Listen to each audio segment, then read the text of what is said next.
Hello दोस्तों, स्वागत है आप सभी का मेरे YouTube चैनल डिजिटल ज्ञान पथ पर। आशा करता हूँ आप लोग सभी स्वस्थ और मस्त होंगे और हाजिर हूँ मैं आज आप सभी के बीच आज की लेटेस्ट अपडेट को लेकर। तो चलिए चलते हैं जीएसटी पोर्टल पर और जीएसटी की आज की लेटेस्ट अपडेट जो है उसमें बताया गया है जनवरी 27, 2025। Attention, hard locking of auto populated liability in GSTR 3B। GSTR 3B की ऑटो पॉपुलेटेड लाइबिलिटी जो हो जाती थी उसके लिए लॉकिंग को अपडेट करने के लिए जो डिटेल है उसका देखते हैं। Please refer the advisory date October 17, 2025 regarding the restricting the editing of auto-populated liability in GSTR 3B from the January 2025 tax period। ये 17 अक्टूबर 2027 को एक एडवाइजरी जारी की गई थी। जो एडवाइजरी जिसमें बताया गया था ये थी आपकी 17 अक्टूबर 2024 की एडवाइजरी, जिसमें बताया गया था कि in order to assist taxpayers in filing their returns and minimizing human errors, GSTN has continuously improving the GST return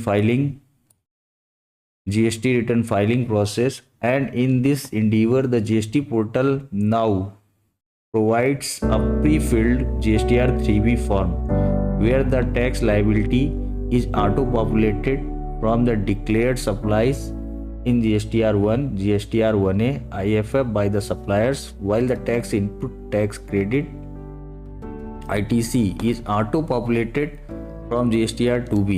A detailed system generated PDF of the auto-populated GSTR 3B is also provided to all the taxpayers. दोस्तों, इसमें बताया गया कि GST का जो भी tax payer हैं उनको रिटर्न फाइलिंग और ह्यूमंस एरर्स को कम करने के लिए जीएसटी डिपार्टमेंट लगातार अपने जीएसटी पोर्टल पर अमेंडमेंट करता रहता है और नए नए फाइलिंग की लाता रहता है। In this endeavour the GST portal now provides a prefilled GSTR 3B form, जिसमें जीएसटीआर 3B पहले से भरा हुआ where the tax liabilities also, जिसमें auto tax liability automatic populate हो जाती थी GSTR 1 और GSTR 1A में या IFF में।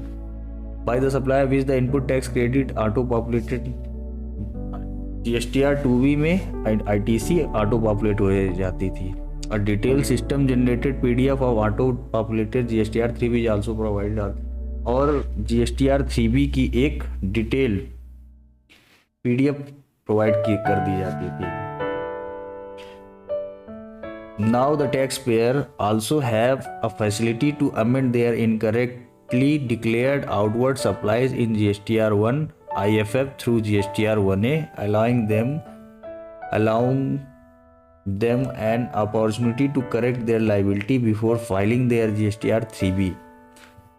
अब जो है टैक्स पेयर को अपने रिटर्न में ये फैसिलिटी प्रोवाइड की जाती है कि वे इनकरेक्टली डिक्लेयर्ड आउटवर्ड सप्लाई को GSTR 1A के थ्रू GSTR 1I और IFF में जो गलतियां हुई हैं उसको GSTR 1A के माध्यम से उसको करेक्ट कर सकते थे। इसके बाद वे अपना liability before filing their GSTR 3B file करने से पहले GSTR 1 और GSTR IFF में जो रिटर्न फाइल होता था उसमें जो भी गलतियां हुई थी उसको GSTR 1A के माध्यम से करेक्ट करके उसको GSTR 3B में बाद में फाइल कर सकते थे। Additionally to manage inward supplies and ensure ITC claim in GSTR 3B, taxpayer have the option to take informed action to accept reject और pending inward supplies via the invoice management system IMS which is now available to the taxpayers. और GSTR 3B में tax payer के पास option रहता था कि एक information रहती थी कि वो इसे एक्सेप्ट करें, रिजेक्ट करें अथवा पेंडिंग करें इनवर्ड सप्लाईज को through IMS invoice management system के थ्रू, जो अब टैक्स पेयर को प्रदान कर दिया गया है। It may be noted that tentatively from January 2025 tax period, the GST portal is going to restrict making changes in auto-populated liability in pre-filled GSTR 3B form, GSTR 1 or 1A or IFF to further enhance accuracy in GSTR 3B return filing. ये आपको जानकारी जनवरी 2025 के period में GST portal इस चीज़ को प्रतिबंधित करने जा रहा था, जिससे ऑटो पॉपुलेटेड लाइबिलिटी जो अपने आप GSTR 3B में GSTR 1 से और 1A से उठा लेता था, उसमें आप करेक्शन नहीं कर पाएंगे, फर्दर एक्यूरेसी जिससे सेम बनी रहे, है ना। It is once again suggested here that in case any changes in required to auto populated liability the same may please be handled through GSTR 1A। और यह सजेशन दिया जाता था कि इस तरह के किसी भी प्रकार के चेंजमेंट को GSTR 1A के माध्यम से ऑटो पॉपुलेटेड हो जाते थे, तो उसके माध्यम से संशोधन किए जा सकते थे। However, locking of auto-populated ITC in GSTR 3B after the rollout of IMS will be implemented from a later date।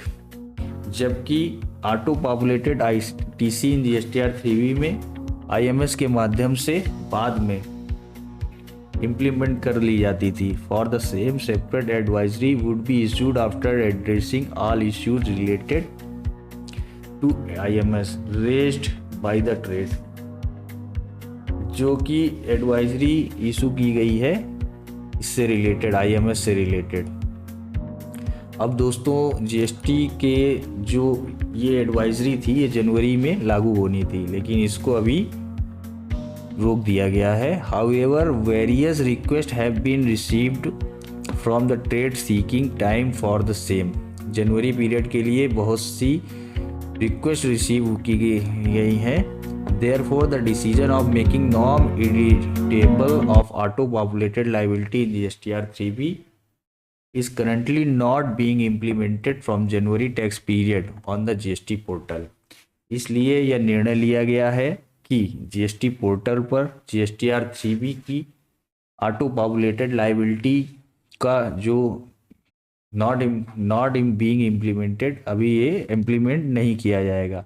जो एडिटिंग नहीं हो सकती है उसको अभी इस चीज़ के लिए रोक दिया गया है जनवरी की पीरियड में। It may be noted that the above changes will be introduce soon. और यह ध्यान दिया जाना चाहिए कि जल्दी ही यह चेंज आ जाएगा। Will be informed accordingly. अब आपको उसकी सूचना दी जाएगी। Tax payer are encouraged to prepare for the same change.